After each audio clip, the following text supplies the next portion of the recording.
आता बघा, the advantages of density zoning. Density झोनिंगचे ऍडव्हान्टेजेस बघा. In general it facilitate the proper layout and designing the various public amenities and services.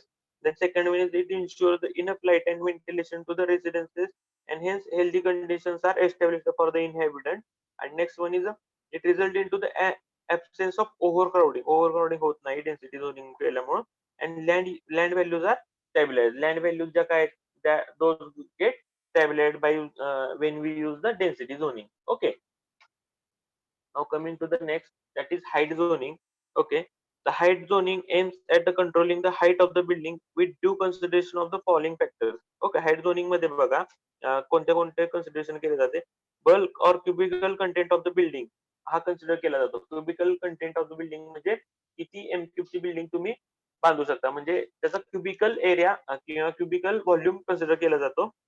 Street width and other adjacent marginal open spaces from the point of view of provision of light and ventilation.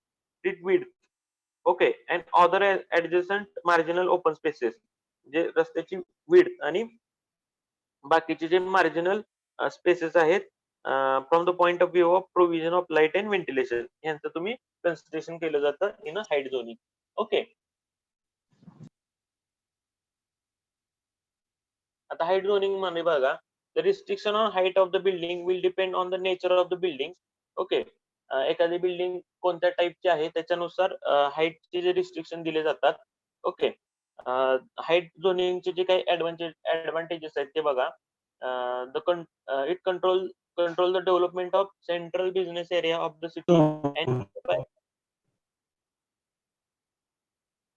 it control the development of central business area of the city and thereby assist in solving the problems associated such as heavy construction. Okay, traffic congestion. height restriction दिल्यामुळे तुमचं heavy construction होणार नाही आणि traffic congestion होणार नाही. Okay, it is found that if building with a uniform height are constructed. आता सगळ्या बिल्डिंगला एक काहीतरी हाईटचं तुम्ही रिस्ट्रिक्शन दिलं तर on important street and road it gives a pleasing aesthetic appearance. म्हणजे सगळ्या बिल्डिंगचे एक पर्टिक्युलर तुम्ही हाईटचं रिस्ट्रिक्शन दिलं तर it would be better from the aesthetic point of view. Okay, now next is it prevent the undue monopoly of light and ventilation by some tall building at the expense of adjacent unit in a small height. आता मगाशी सांगितल्याप्रमाणे एखादी बिल्डिंगच्या शेजारी खूप मोठ्या मोठ्या building झाल्या आणि त्याच्या आसपास जर छोट्या छोट्या बिल्डिंग असतील तर त्या ज्या काही छोट्या बिल्डिंग आहेत त्यांना व्हेंटिलेशनचा लाईटचा प्रॉब्लेम निर्माण होईल. तो ठीक आहे. आणि the land values are not allowed to go up very high in a certain favored area only. Okay, आणि जर तुम्ही एखाद्या एरियामध्ये विनाकारण एक्स्ट्रा हाईटच्या जर बिल्डिंग बांधायची परमिशन नाही दिली तर बाय डिफॉल्ट तिथं विनाकारणचं एक्स्ट्राचं कन्स्ट्रक्शन होणार नाही आणि एक्स्ट्राचं कन्स्ट्रक्शन नाही झाल्यामुळे तिथं विनाकारण त्या पर्टिक्युलर एरियामधली जी काही लँड व्हॅल्यू आहे ती वाढणार नाही. ठीक आहे. Now next is use zoning. Okay, third one aspect of the zoning is use zoning. Okay, this is rather the most important aspect of the zoning, and it defines the uses to which various parts of the town will put. Okay, the zones are usually classified in the following four categories. आता use zoning आहे that is divided into four type. Okay, that is a residential use or residential zone, then commercial use or commercial zone, industrial zone and recreational zone. Okay, म्हणजे युजच्या हिशोबाने तुम्ही residential, commercial, industrial आणि recreational असे तुम्ही त्याचे type करू शकता. Okay,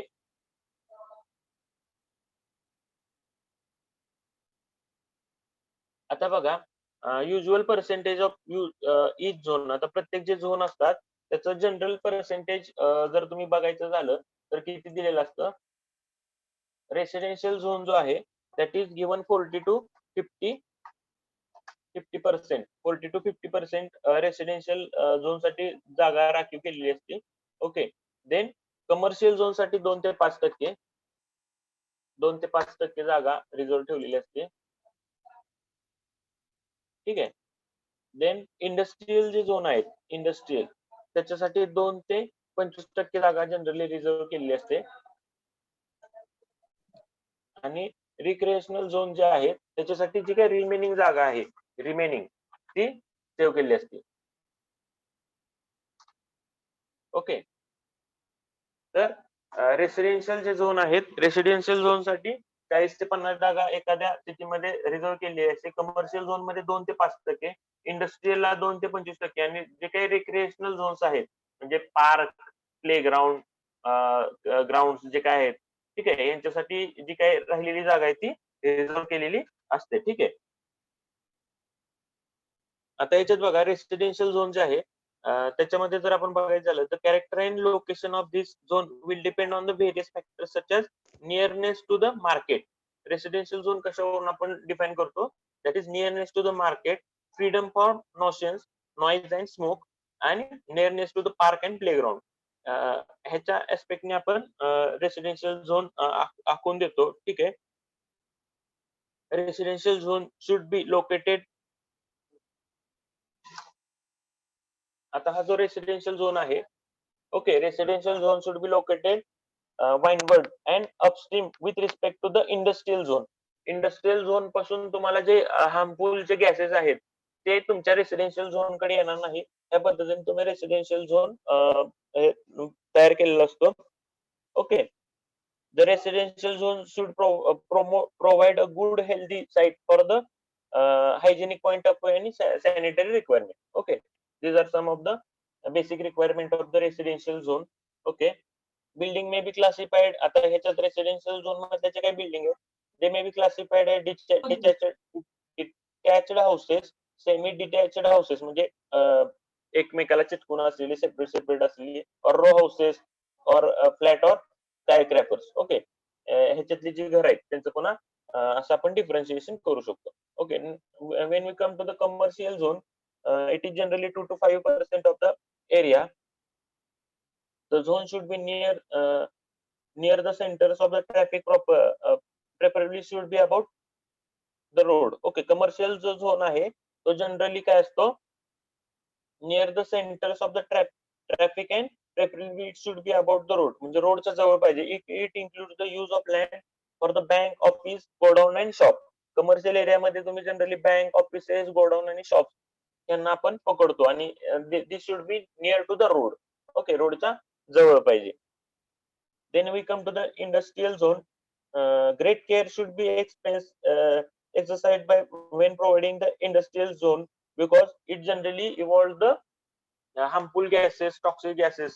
Okay, and this require the good road connection for the transportation of the various supplies. Okay, the light industries and factories running on electric power and causing the notions to nearby areas may be allowed to set the close residential zone. Okay, म्हणजे ह्या ज्या आहेत ज्याच्यापासून खूप आवाज किंवा toxic gases बाहेर पडतात this should not near or this should not be near to the residential zone. Okay, general requirement is okay. The special industries producing the undesirable trade waste byproducts may be located far away from the town in spacious ground. आता एखादी जर industry आहे that is producing the trade waste or by product जे काही toxic आहेत खूप they should be away from the town. Okay. आणि मोठ्या एखाद्या एरियामध्ये दुसरीकडे त्यांना परमिशन द्यायची. रेसिडेन्शियल इंडस्ट्रियल एरियामध्ये पण खूप लांब त्यांना परमिशन द्यायची. ठीक आहे. It should be also seen that the industrial enterprises having a large freight turnover are located in such a way that they have easy access to the railway and main line and ports. आता generally काय खूप मोठे heavy industry आहेत म्हणजे पोलाद factory किंवा अशा ज्या इंडस्ट्री आहेत these are generally near to the railway line. Okay. म्हणजे त्यांचं जे काही प्रोडक्ट आहे तो त्यांना easily they can load in a railway or flight and they can transport it to the where they required. Okay. म्हणजे generally हे कशावरून त्यांनी डिसाईड करतात तर त्यांचे ट्रान्सपोर्टेशन त्यांना प्रोडक्शनचं एवढं टेन्शन नसतं पण ते प्रोडक्ट बनवल्यानंतर त्यांना ट्रान्सपोर्टेशनचा कॉस्ट वाढवून येऊ they are generally near the railway line or port. Okay. ह्याच्या पद्धतीने पण आपण इंडस्ट्रियल झोन चा विचार करतो म्हणजे आखताना. ठीक आहे. Then we come to the recreational zone. This zone include the mainly park and playground. Okay. Park आणि प्लेग्राऊंड असतात ह्यात generally It includes the various recreational centers such as cinemas, theater, town hall, club, libraries, restaurants, okay, stadium and other community needs. Community needs ज्या काय आहेत त्याच्यात काय काय आलं तुमचं? Cinema, theatre, town hall, club, library, restaurant, stadium ह्या सगळ्या ज्या गोष्टी आहेत ह्या सगळ्या रिक्रिएशनल झोन मध्ये येतात. The various units of the recreational zone are scattered throughout the plan of the town. आता हे जे आहेत रिक्रिएशनल एरिया हे असं तुम्ही वेगळीकडे एक टाकू नाही शकत. These are scattered throughout the town. Recreational जो झोन आहे तो थ्रू आउट द टाउन म्हणजे तुम्हाला प्लेग्राऊंड म्हणा, स्टेडियम म्हणा, restaurant, library, club house, town hall हे जे काय आहेत हे पूर्ण सिटीमध्ये तुम्ही स्कॅटर्ड करता थोडं थोडं याच्यावर. ओके, असं एकाच ठिकाणी सगळं नाही टाकत, पूर्ण सिटीमध्ये इक्वली डिस्ट्रीब्युट करता आणि जनरली रेसिडेन्शियल एरियाच्या आसपास लोकांना इझिली ऍक्सेस होईल अशा पद्धतीने तुम्ही त्याचं लोकेशन फायनल करता. Okay.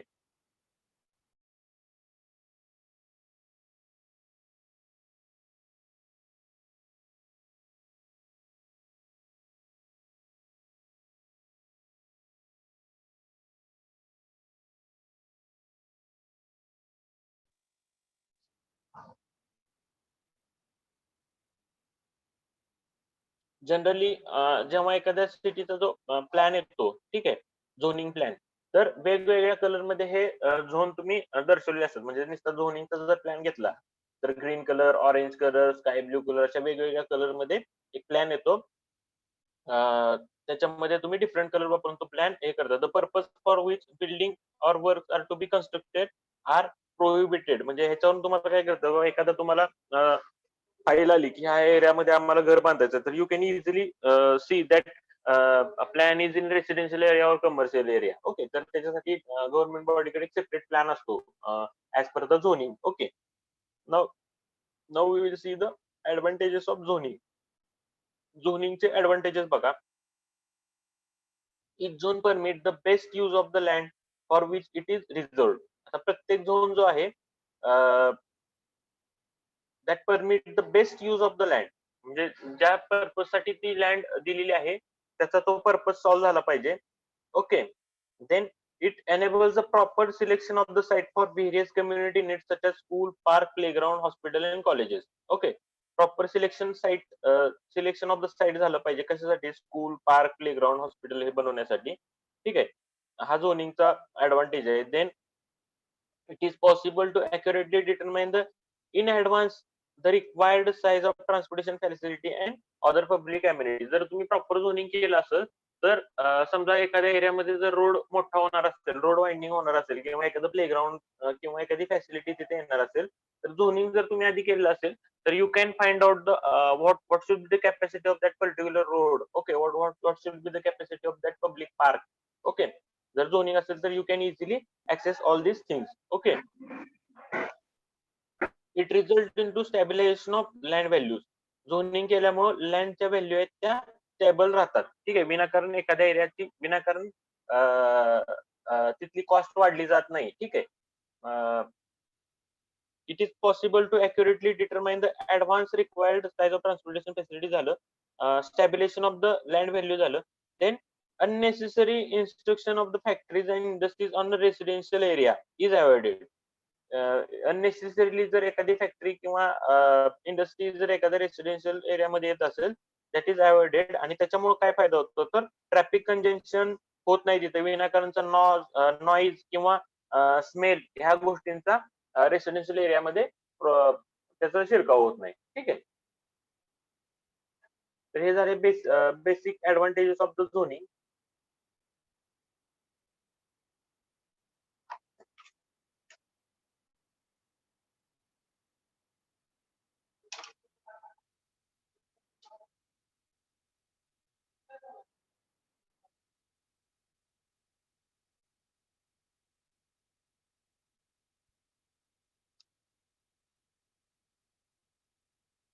Now we see the transition of zone. Okay, in order to have smooth change of one zone to the another zone. आता आपण झोनिंग केलं म्हणतोय, ठीक आहे, आपण या सिटीचं झोनिंग करतो असं आपण जनरली म्हणतो.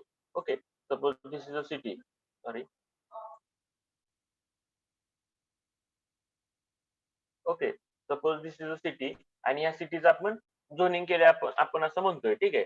म्हणजे काय करतोय आपण, की हा समजा रेसिडेन्शियल एरिया दिलाय. ठीक आहे. Suppose this is a residential area. Then suppose this is a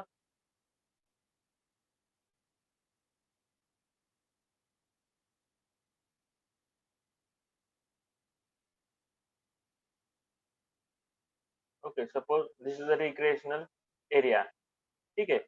then suppose suppose this is a commercial area. ठीक आहे. हा कमर्शियल एरिया आहे समजा. Okay. Then again suppose this is institutional area आणि हा at the last suppose this is the industrial area. ठीक आहे. हा आहे इंडस्ट्रियल एरिया. ठीक आहे. हा पूर्ण इंडस्ट्रियल एरिया असं समजा. म्हणजे ह्या सिटीला आपण झोनिंग मध्ये हे केलं. हा झाला residential, suppose institutional,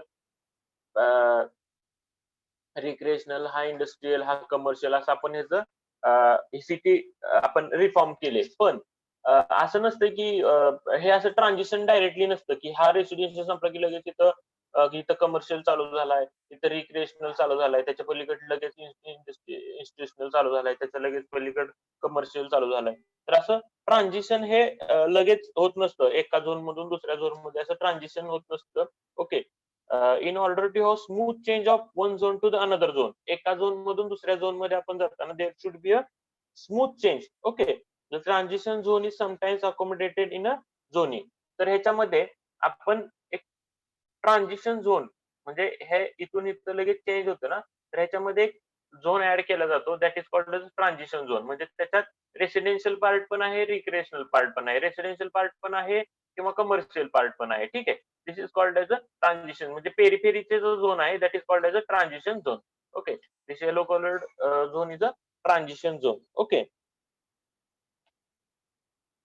the transition zone links up the adjoining zones. आता ट्रान्झिशन झोनचं काम काय, it link up the adjoining zone from the boundary where one zone end and other zone start. Okay. Transition झोनचं function काय, it gives the link between the two different zones. Okay. Where one end and other start. Okay. आता transition झोनच्या महत्वाचे facts बघा. As far as possible the type of development which may either residential or commercial or industrial on opposite side of the street should be similar and zone should be bounded by the boundary lines of the plot and not by the street. Okay. So can you mute yourself?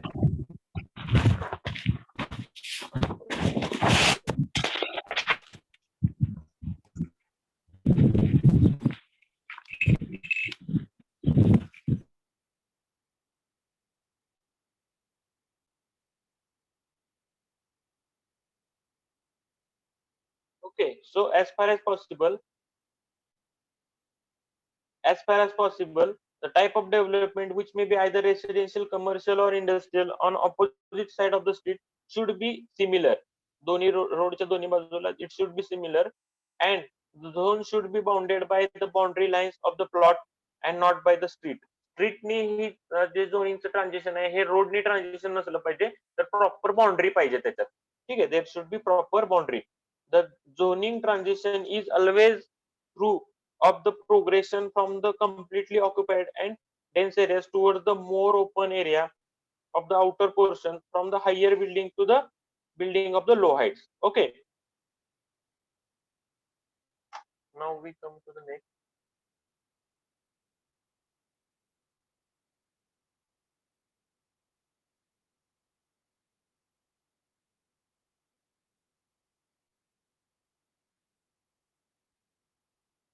Now we will see the zonal plan for the military town. आता एखाद्या city असेल military town, त्याच्यासाठी zonal plan कसा असतो, the acquisition of adequate land is made to accommodate the number of type of unit to be located in a military town. आता ह्याच्यात the acquisition of adequate land is made to accommodate the number of type of unit to located the military town. A zonal plan is then evaluated to select the most suitable places for ह्याच्यात कोणते कोणते most suitable places आहेत, तर to learn and train, to live and work and to play and relax.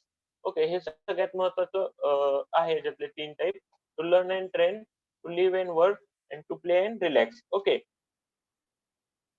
The detailed zoning for the military town takes into consideration the following factor. आता military town जर तुम्हाला develop करायचं असेल तर following factors should be considered. That is conservation of environment. आता सगळ्यामध्ये जर तुम्ही बघायला गेले तर बेसिक गोष्टी त्याच आहेत. Okay. The conservation of the environment, then functional grouping of the major and other allied subunits. Functional grouping करायचं major and other allied subunits. Then location of unit generating the noise, smoke, smell to minimize the environmental ill effect. Okay, हे जे आहेत noise, smoke आणि smell करणारे जे location आहेत ते properly locate करायचे वेगळ्या साईडला. Minimum distance between the place of the work and residential zone and central amenities. Residential zone पासून जे काही तुमच्या अम्युनिटीज आहेत, सेंट्रल अम्युनिटीज, यांच्यात जे डिस्टन्स आहे ते मिनिमम पाहिजे. ठीक आहे, जवळ पाहिजे. रोड सर्क्युलर पॅटर्न पाहिजे. ठीक आहे, रोड पॅटर्न जो आहे तो that is circular pattern. Store holding units along the peripheral roads.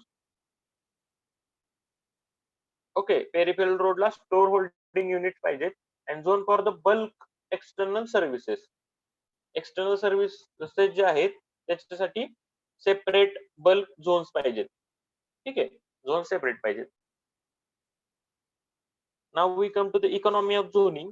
Okay, आता इकॉनॉमी ऑफ झोनिंग मध्ये बघायचं झालं तर one of the virtues of the zoning that improvement could be done without serious facilities, serious financial liabilities on the tax pairs. आता एखादे zone आहे त्याच्यातून किती टॅक्स मिळतो किंवा किती टॅक्स पेयर्स आहेत त्याच्यानुसार तिथलं प्लॅनिंग केलं जातं.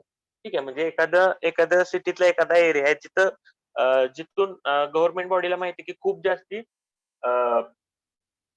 टॅक्स इन रिटर्न मिळतोय. म्हणजे तुम्हाला तुमचा जो घरपट्टी किंवा पाणीपट्टी जिथून तुम्हाला जास्त मिळते. घरपट्टी ही कशावर डिपेंड असते, ते कुठल्या टाईपची घर आहे. ठीक आहे, त्याच्यावर गव्हर्नमेंट बॉडीला जर माहित असेल की ह्या एरियातून आपल्याला त्या टाईपची टॅक्स रिटर्न मिळतोय तर गव्हर्नमेंट आणखी त्या पद्धतीचं तिथे इन्व्हेस्टमेंट करतं. ठीक आहे, तर of course considerable amount of money will required for the land acquisition. The land acquisition करण्यासाठी किंवा रोड इम्प्रुव्हमेंट करण्यासाठी किंवा अदर इम्प्लिमेंटेशन साठी गव्हर्नमेंट बॉडीला पैसे लागतात. आणि ज्या एरियातून रिटर्न ऑन इन्व्हेस्टमेंट जास्त आहे त्या एरियामध्येच फक्त किंवा त्या एरियामध्ये गव्हर्नमेंट बॉडी जनरली जास्ती इन्व्हेस्टमेंट करते. ठीक आहे, तर इकॉनॉमी ऑफ झोनिंग मध्ये ह्याचाच जास्ती हे केलं जातं, विचार केला जातो. किंवा एखाद्या एरियामध्ये एखादी स्कीम आणल्यामुळं त्या लोकांना जर तिथल्या ह्याचा जर फायदा झाला असेल तर तिथल्या लोकांवर एक्स्ट्रा थोडा टॅक्स लावून तिकडून रिटर्न घेतला जातो. ठीक आहे. It may be further noted that the zoning indirectly helps reducing the cost because use of land is known definitely in hence sewer lines, water lines, various other public services are required for the town life can be designed and laid in the best efficient way. जर एखाद्या zone मधून जर तुम्हाला त्या पद्धतीचं return येत असेल तर तुम्ही त्या पद्धतीचं तिथं इन्व्हेस्टमेंट करून तिचे रिटर्न मिळवू शकता. ठीक आहे, आता झोनिंग जे आहे झोनिंगचे पॉवर्स बघा.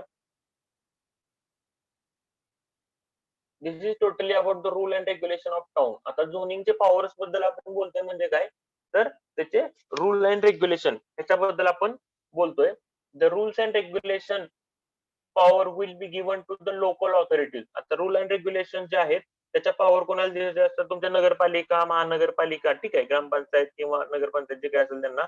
The rules and regulation power will be given to the local authorities.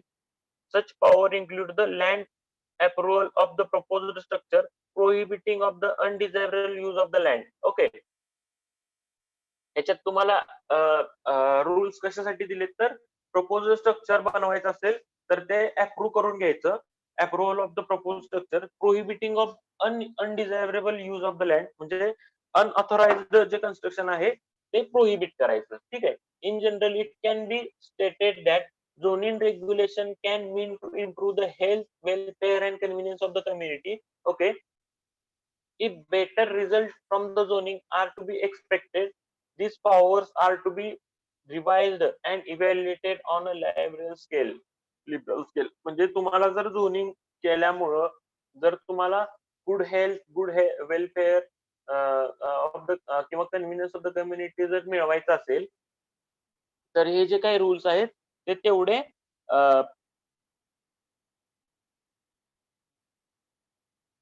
त्या पद्धतीने ते रूल बनवले पाहिजेत आणि अपडेट केले पाहिजेत ऍज पर द रिक्वायरमेंट. ठीक आहे, कंटिन्युअसली अपडेट केले पाहिजेत. ठीक आहे.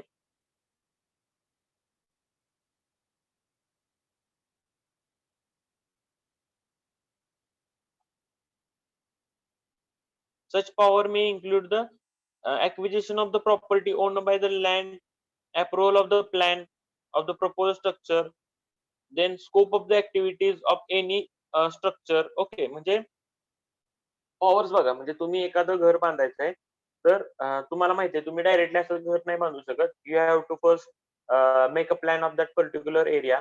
Okay, then you have to submit that particular plan to the government body. Okay, government body will thoroughly check your plan.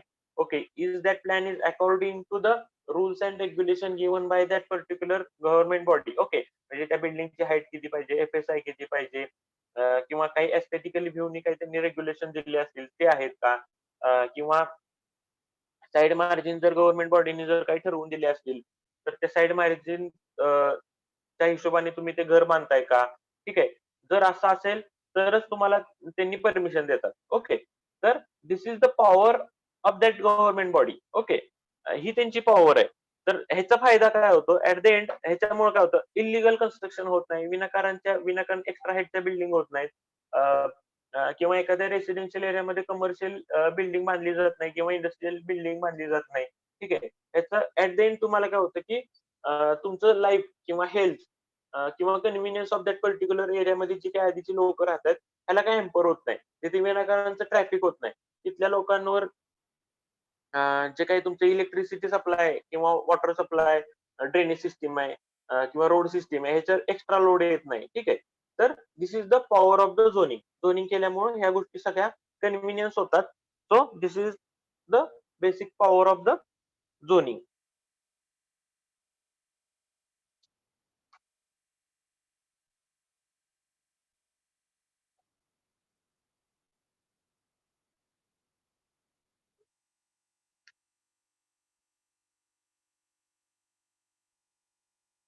आता बघा, मॅप फॉर द झोनिंग ह्याच्यात बघा, before zoning is undertaken the town planner should be supplied with the necessary maps, survey map. Town प्लॅनरला एखाद्या एरियाचं जर town planning करायचंय किंवा झोनिंग करायचं, तर त्याला सगळे जे काही रिक्वायर्ड मॅप्स आहेत ते आपल्याला आधी प्रोव्हाइड करावे लागतात. विच इन्क्लूड, त्याच्यामध्ये काय काय असतं बघा, the map showing the existing use of land marked in a different color such as residential, commercial, industrial, etc. should be prepared. म्हणजे आत्ताचे जे एक्झिस्टिंग स्ट्रक्चर्स आहेत त्याचा त्याला आधी मॅप दिला जातो.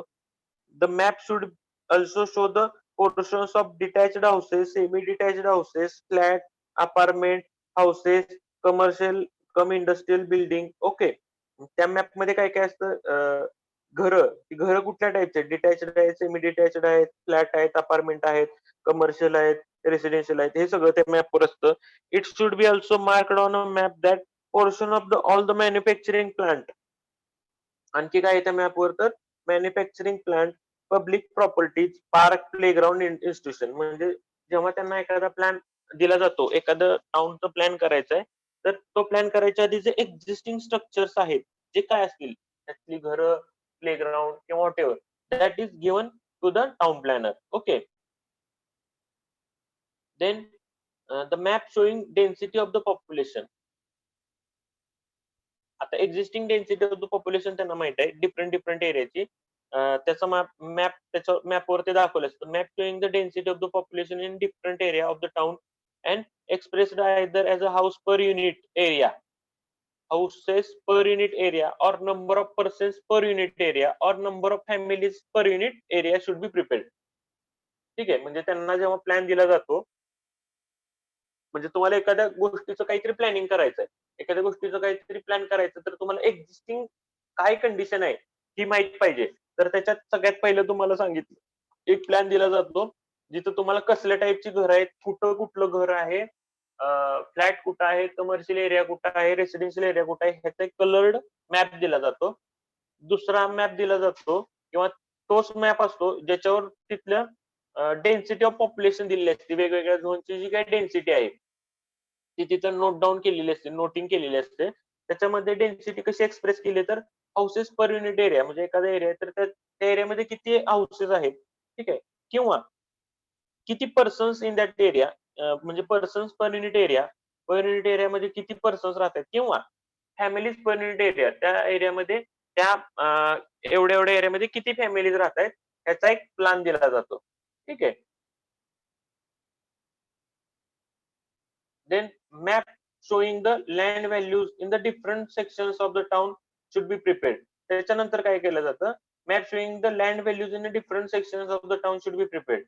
म्हणजे वेगवेगळ्या एरियामध्ये जी काही डिफरंट डिफरंट व्हॅल्यू असतात तुमच्या, म्हणजे कसली व्हॅल्यू म्हणायची, रेडिरेट रेट, ते दिले जातात, असतात त्याच्यात.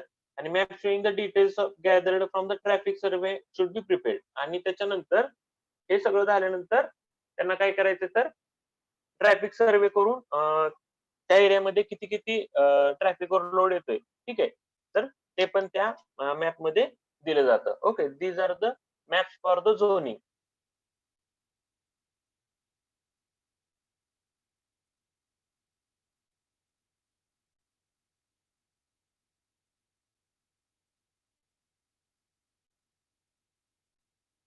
Now we will see the land use and the neighborhood planning. Okay. Land use zoning is term used for the branch of urban planning. आता land use zoning, this is the term used for the branch of the urban planning in discipline which seek in order to regulate land use in an efficient and ethical way, thus preventing the land use conflicts.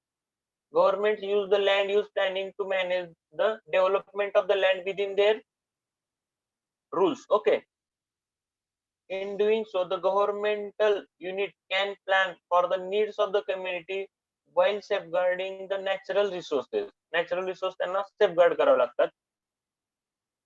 To this end, it is the systematic assessment of a land and water potential, alternatives of the land use, and economic and social conditions in order to select and adopt the best land use options. Okay. म्हणजे जे काय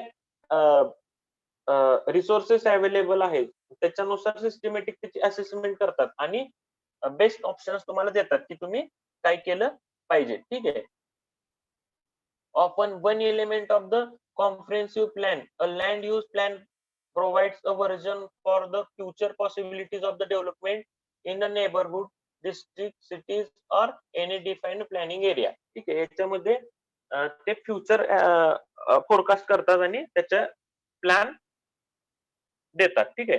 the neighbourhood planning gives the communities the direct power to develop a shared shared vision for their neighbourhood and shape of the development of the growth of the that particular local area. म्हणजे इथं थोडक्यात काय सांगितलंय, suppose I will clear this.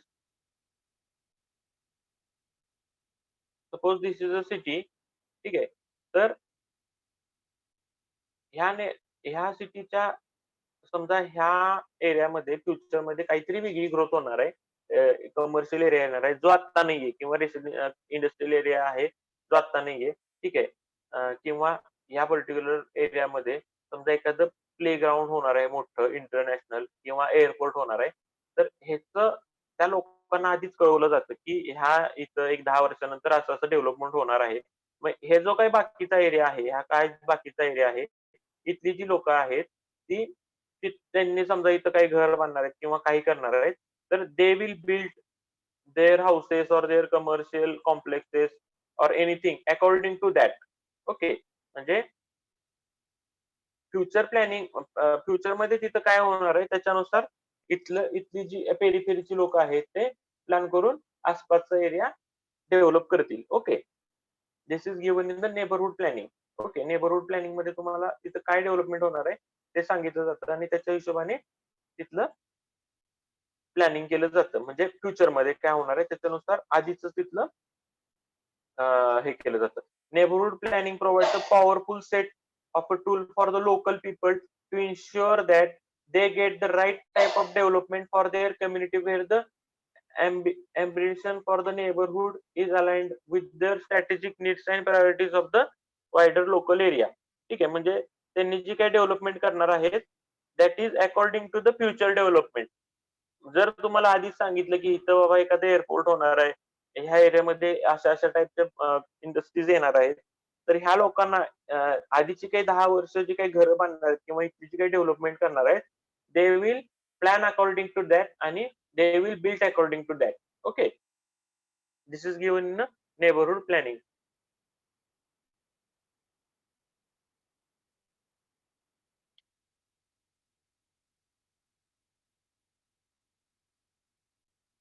Okay, तर अशा पद्धतीने म्हणजे प्रत्येक टाउन किंवा म्युनिसिपल काउन्सिल त्यांचा नेबरहूड प्लॅन डिस्प्ले करतं. ठीक आहे, ज्याच्यामध्ये त्यांना आधीच सांगितलेलं असते की हा एरिया अशाच्यासाठी राखीव आहे, म्हणजे थोडक्यात राखीव ह्याच्यासाठी आहे, इथे एअरपोर्ट होणार आहे बाबा, असं होणार आहे, तसं होणार आहे. तर त्याच्या पेरिफेरीची जी लोक आहेत they will build their houses or build their structure according to that. ठीक आहे, आणि गव्हर्नमेंट बॉडीला पण याचा फायदा काय होतो की गव्हर्नमेंट बॉडी पण जेव्हा एखादा रोड किंवा काय कन्स्ट्रक्ट करणार असेल तर गव्हर्नमेंट बॉडी पण ते कन्सिडर करून, म्हणजे जरी तिथं एक्झिस्टिंग स्ट्रक्चर नसेल पण फ्युचरमध्ये होणार आहे ह्याचं कन्सिडरेशन करून government body will construct that particular area. म्हणजे सपोज गव्हर्नमेंटला माहिती आहे की समजा आपल्याला ह्या एरियामध्ये डॅम बांधायचा आहे. ठीक आहे, ह्या एरियामध्ये आपल्याला फ्युचरमध्ये डॅम बांधायचा आहे, प्रपोज्ड आहे की बाबा हा एरिया आपल्याला डॅम साठी युज करायचा आहे. तर गव्हर्नमेंट विल नेवर गव्हर्नमेंट ह्या ह्या एरियामध्ये जो काही एरिया सबमरेज होणार आहे तिथे विनाकारण अं, तिथे विमानतळ तर बांधणार नाही किंवा तिथे एखादं प्लेग्राऊंड तर बांधणार नाही. जो एरिया तुमचा पाण्याखाली जाणार आहे तर तिथे विनाकारण बाकीच्या गोष्टी कन्स्ट्रक्ट करणार नाही, किंवा लोकांना पण कळेल की बाबा आपण इथं जर एखादी गोष्ट बांधली तर ती जर सबमर्ज होणार असेल फ्युचरमध्ये तर तिथं बांधून काही फायदा नाही. So government gives the neighbourhood plan in advance. म्हणजे ऍडव्हान्स मध्ये तुम्हाला सांगितलं जातं की हा एरिया याच्यासाठी राखीव आहे किंवा इथं इथं फ्युचरमध्ये अशी डेव्हलपमेंट होणार आहे, तर you should plan according to that and you should build according to that. Okay, this is basically given in a neighborhood planning.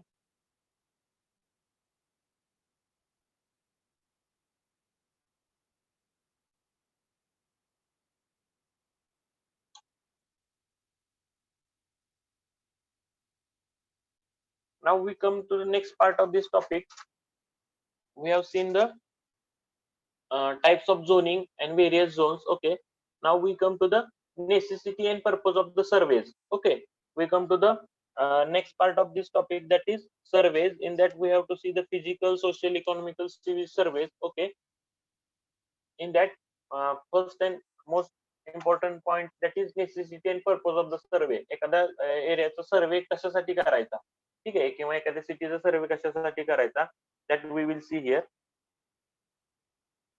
It helps to provide the data of the existing town for the town planner. सगळ्यात महत्वाचं काय, it help to provide the data मिळतो survey केल्यानंतर. The survey draws the attention to the interrelation between the various complicated activities of the town life. Okay, म्हणजे survey मिळाले की तुम्हाला सगळ्या गोष्टी पिक्चर क्लिअर होतो ना तिथला. It help to know the town planner it helps to know the town planner what is exactly lacking and what needed to be development of that particular town. It helps to build up the public opinion and appreciation of the favor of the town planning scheme. It provides the necessary understanding before the decision of the development are made. ठीक आहे, एखादी development करायची